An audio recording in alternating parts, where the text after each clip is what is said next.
কথা বলো মা ওর সাথে। আমি কে চিনতে পারছি না। কি আমি তোমার আপন আমি। তুমি তো হাসছো না যে।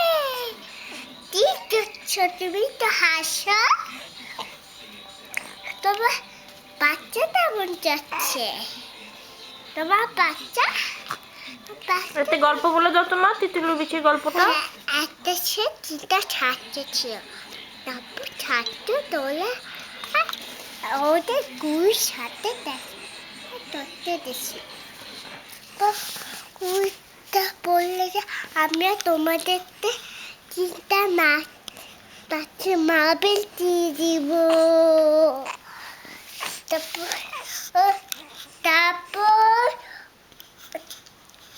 যেখানে পড়বে মার্বেলটা সেখানে ওই যে নামটা ফুলে দিছে।